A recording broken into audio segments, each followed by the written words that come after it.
ये फैसला अगर वाकई हो चुका है और पाकिस्तान पीपल्स पार्टी वफाकी काबीना का हिस्सा बनने जा रही है, तो इसके पीछे मुहर्रिकात क्या हैं? आखिर ऐसी क्या तब्दीली आई है 2 महीने में? शुक्रिया। गुजारिश है कि सियासत में गुफ्तो शुनीद तो रहती है, और मैं समझता हूँ कि ये एक अच्छा अमल होता है कि पॉलिटिकल लीडरशिप आपस में गुफ्तो शुनीद करे, चाहे वो अपोजिशन हो, चाहे वो कोलिशन पार्टनर्स हों, क्योंकि इश्यूज़ को आप रिजॉल्व तो तभी कर सकते हैं थ्रू डायलॉग। और हमारा डायलॉग तो बिल्कुल ऑब्वियसली PMLN के साथ रहा, और हमने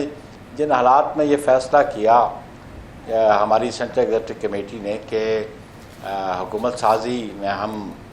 तावन करेंगे, मावनत करेंगे PMLN की, और प्रीमियरशिप उनके पास जाएगी। ऑब्वियसली मुल्क की जो हालात थे, जो पॉलिटिकल सिचुएशन थी और जो इकनॉमिक सिचुएशन थी, उसको मद्देनजर रख के पीपल्स पार्टी की सेंट्रल एग्जीक्यूटिव कमेटी का एक फ़ैसला था। बहरहाल ये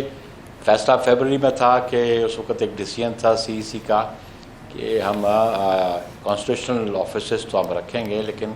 शायद गवर्नमेंट का हिस्सा नहीं बनेंगे, कैबिनेट का हिस्सा, ताकि हम चाह रहे थे कि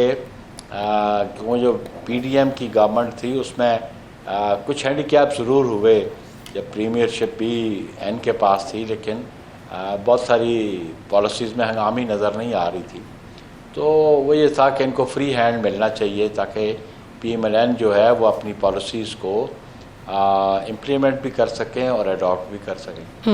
बहरहाल अभी ये गवर्नर्स का इशू जो है वो काफ़ी हद तक आगे बढ़ चुका, वो एक गवर्नर की होगी, की हो जाएगी।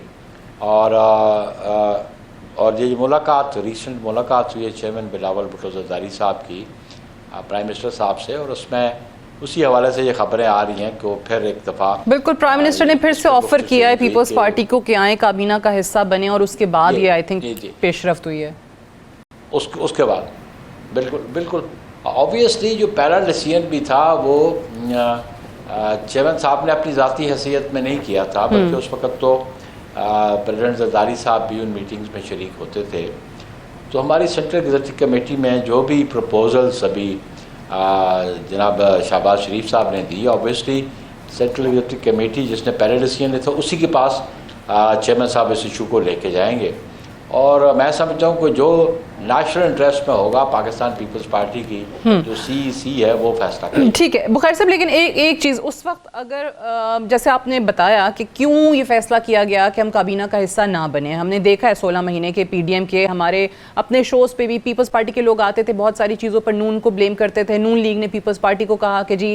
इकोनॉमिक डिसीजंस में कैसे बरूज़िमा हो सकते हैं, ये सारी चीज़ें चलती रही। आप लोगों ने फैसला किया फ्री हैंड मिले, ये फैसले करें, लेकिन अब अगर वाकई पीपल्स पार्टी जाती है, काबीना का हिस्सा बनती है, तो इसकी 2 सूरतें हो सकती हैं ना, कि या तो वाकई ये यकीन हो चला है कि ये हुकूमत जो है अभी सिर्फ 2 महीने में ही ऐसे इकदाम कर गई है, मौशी फैसले कर गई है कि वाकई ये अच्छी चीज़ें हो जाएंगी, आवाम को रिलीफ मिल जाएगा या हमें भी उसका स्याह हो जाएगा, या फिर दूसरी चीज़ ये हो सकती है कि कहीं ना कहीं से ये ज़मानत मिली है, कोई यकीन आ गया है कि हुकूमत कहीं नहीं जा रही, 5 साल तक यही हैं, तो अगर इनके साथ शामिल होना है तो हो जाए।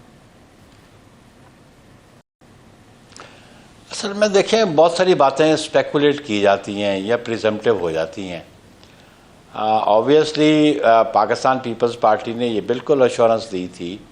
PMLN की क़यादत को कि हम आपकी गवर्नमेंट गिरने नहीं देंगे, हम चाहेंगे कि हम मुल्क में पॉलिटिकल स्टेबिलिटी के लिए और सिस्टम की कंटिन्यूटी के लिए आपके साथ खड़े रहेंगे, और पार्लियामान के अंदर आपको बिल्कुल सपोर्ट करेंगे, लेजिस्लेशन में भी सपोर्ट करेंगे, और हम ये सपोर्ट भी करेंगे कि मुल्क की इकनॉमिक कंडीशंस बेहतर हों। ऑब्वियसली जो पॉलिटिकल लीडरशिप है उसने अल्टीमेटली फिर आवाम के पास तो जाना ही होता है जी, और आवाम के पास पॉलिटिकल पार्टीज़ जो हैं या पॉलिटिकल लीडरशिप है कारकर्दगी की बुनियाद पर जाती हैं, और हम ये समझते हैं कि हम अगर कोलिशन में हैं उनके साथ, और जो हम प्रैक्टिकली हम कैबिनेट का हिस्सा तो नहीं, लेकिन अल्टीमेटली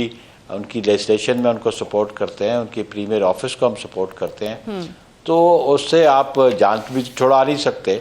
टू सम एक्सटेंट, तो आप कह सकते हैं, लेकिन आप बिल्कुल कहीं ना कहीं जिम्मेदारी आएगी जब पार्लियामान में डिस्कस होती, तो वो तो ऑब्वियसली आती है। इसीलिए हम समझते हैं कि देखें ना जी, मुल्क आज खड़ा कहाँ है, मुल्क आज फिर क्राइसिस में फंसा हुआ है। और ये आपके सामने जब गंदम का जो स्कैंडल है, जो इशू है, ये बड़ा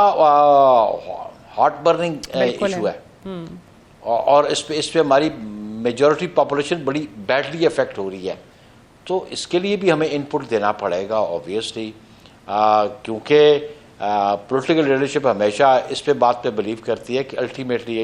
एक टाइम ज़रूर आता है आफ्टर 4 years 5 years ऑब्वियसली, अब कि आप आवाम के पास जाते हैं। ये एक पॉलिटिकल प्रोसेस है। और इसके लिए आप देख लें, अभी रिसेंट जो कल यूके में जो लोकल बॉडीज़ के इलेक्शन हुए हैं,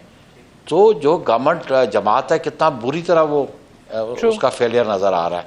तो ऑब्वियसली लोग तो बेस्ट जज वही होते हैं, वो किसी सियासी जमात की, किसी हुकूमत की कारकर्दगी के हवाले से अपने फैसले भी देते हैं। तो हम समझते हैं कि अगर